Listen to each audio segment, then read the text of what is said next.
Hello, welcome to Forest Focus. As reports suggest, Steve Cooper will be sacked as Nottingham Forest manager today and replaced by former Wolves and Tottenham boss Nuno Espirito Santo.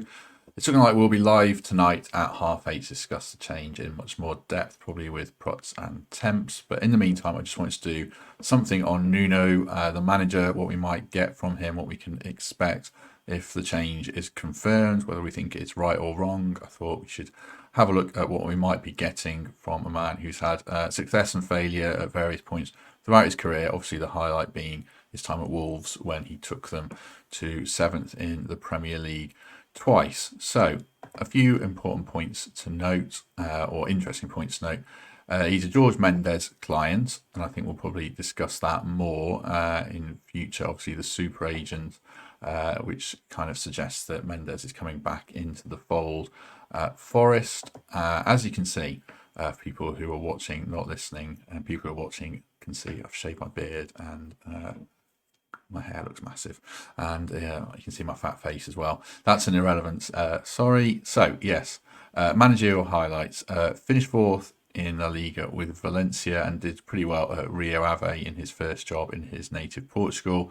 Also finished 2nd in the Portuguese league with Porto. I don't know if that counts as a massive success with other big clubs there in Benfica and Sporting Lisbon, obviously.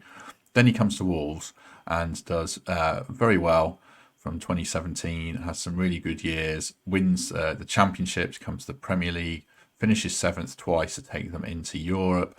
Then the final season, it goes a bit stale for reasons we'll discuss. He gets the Spurs job and it is an absolute car crash.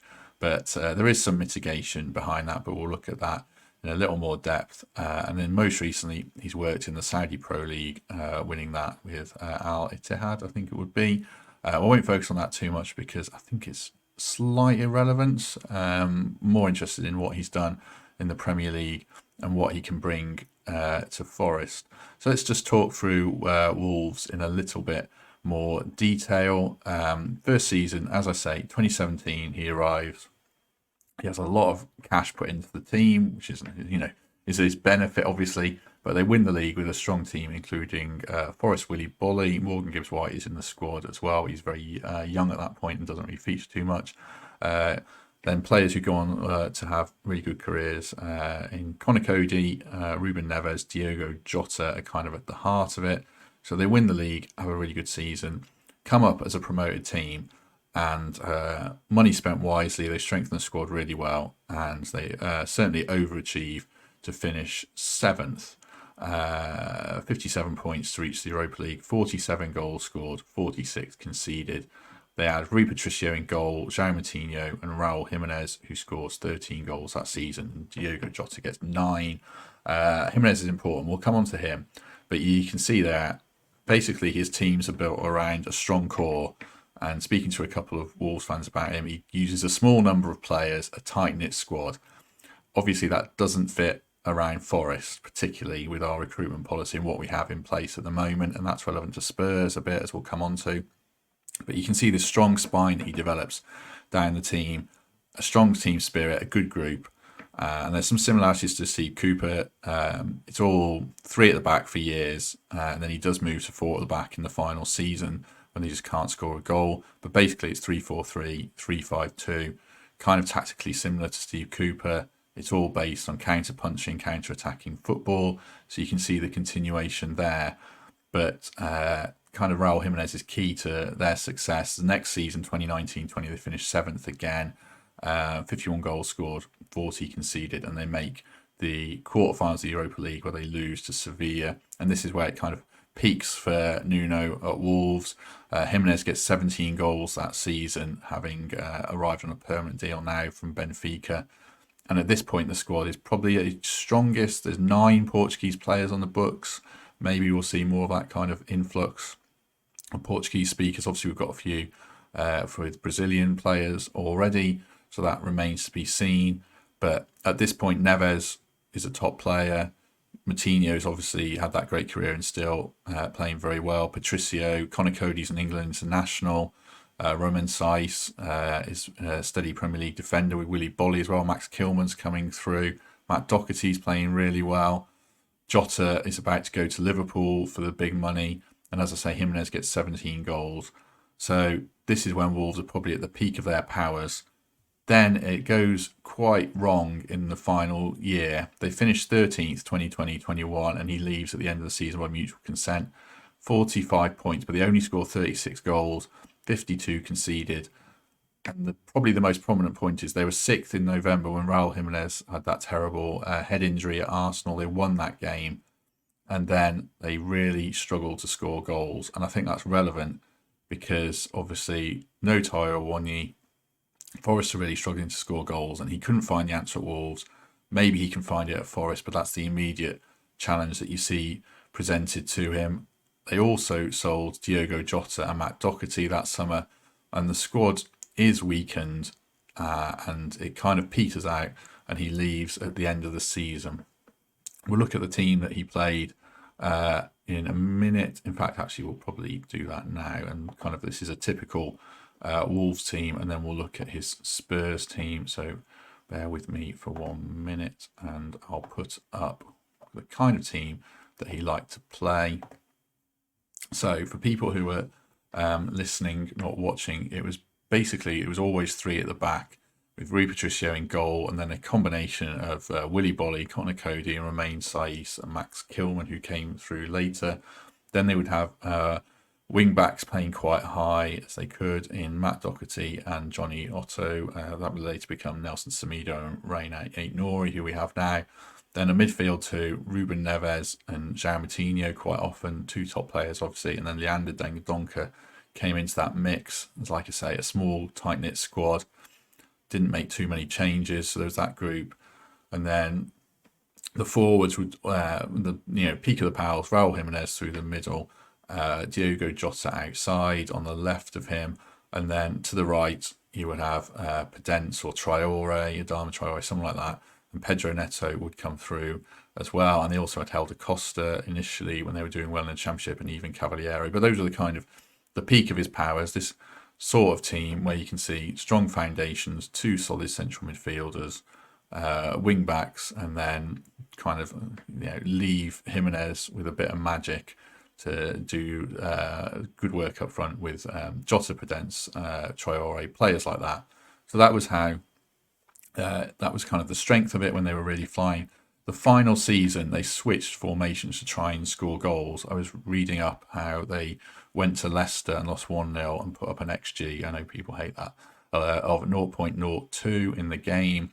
So they switched in the final season to play three at the back. A 4 at the back, if I can find that. In fact, I might just have to add that in. They played 4 at the back, and they relied on Fabio Silva. So this was the problem. They couldn't score goals.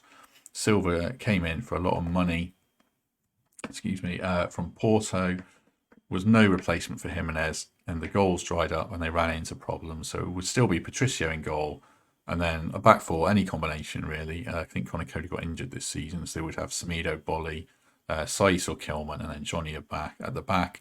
Moutinho, Dendoncker, Neves or Podence in midfield, and then Traore, Pedro Neto, who's emerged at this point, out wide, and Fabio Silva up front. So they try and be more adventurous, but it all doesn't really work, and he departs by mutual consent at the end of the season. So a lot of Forest fans reacted to the news negatively, so I did ask a few Wolves fans what they made of him. Was the football terrible?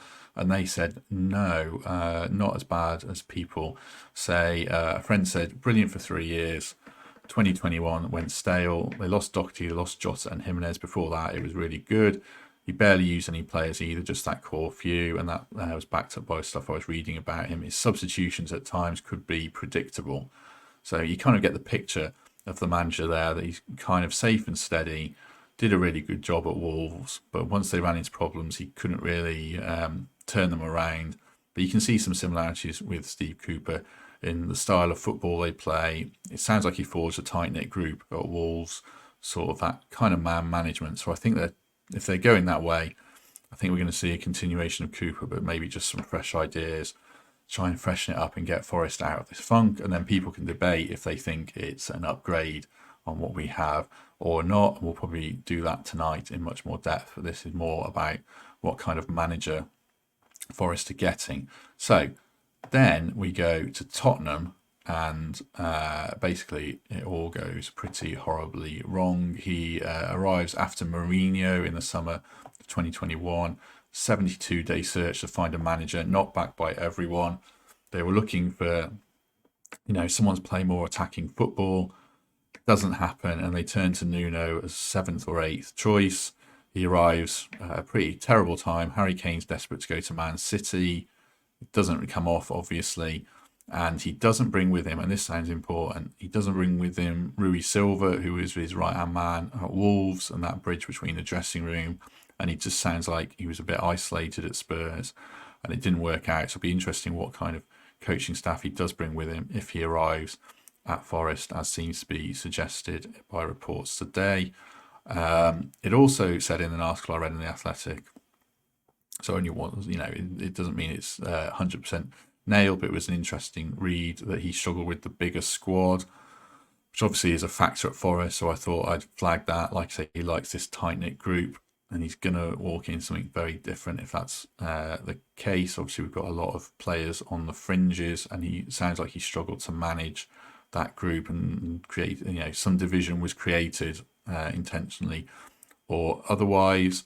So he only lasts for 10 league games and then gets sacked. 5 wins, 5 defeats in those 10 games. They do win the first 3 games, all 1-0. But by the end, they are second bottom for shots in the league when he goes after 10 games. Only Norwich have had fewer shots, and they're second bottom for XG when sacked. They're struggling to register shots on target in a game. And when you look at the quality of players they have at that point, obviously Son and Kane stand out up front. To not be having shots on target sounds pretty criminal. With that, it sounds like they were just trying to rely on those guys to do something magic to win a game. And he also played a back 4 at Spurs, from what I could see in a few games. This was one of the typical ones. So Lloris in goal, Romero and Dyer or Sanchez as a central defensive pairing. Højbjerg was a midfielder who just arrived, and then Dele Alli, obviously struggling, but his career's starting to wane by that point, I think it's fair to say. So sacked by Spurs, miserable spell, and I think that's what Forest fans are really looking at. Will we get the Wolves success story, or will we get the Spurs disaster class? And I think there was some mitigation. Coming into Spurs, he was only given a 2-year contract, which sort of undermined him straight away. It was obvious to everyone concerned that he wasn't the first choice.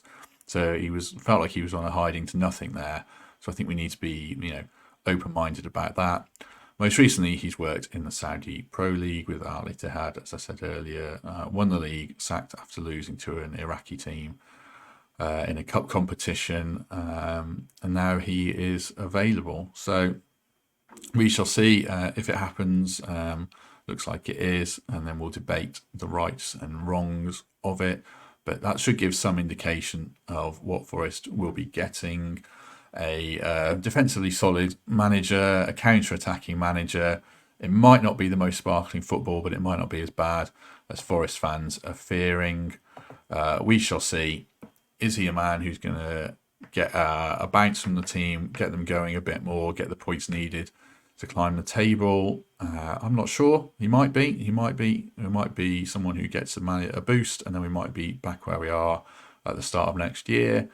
Or we could see the success he had at Wolves, where he had 3 really good years and then one that sort of went downhill. Obviously, there's so much debate around the decision to part with Steve Cooper, if that is what happens.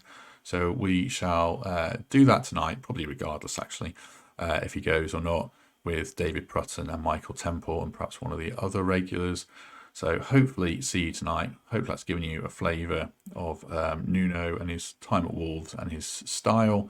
So in the meantime, have a good few hours or a good few days. And if you don't join us tonight, we shall be back tomorrow with Seb Hutchinson, the Sky Sports commentator who's watched a lot of Forest this season, to discuss his take on all of this. But thanks for watching. Hopefully you enjoyed this short 15-minute video, and we shall see you soon.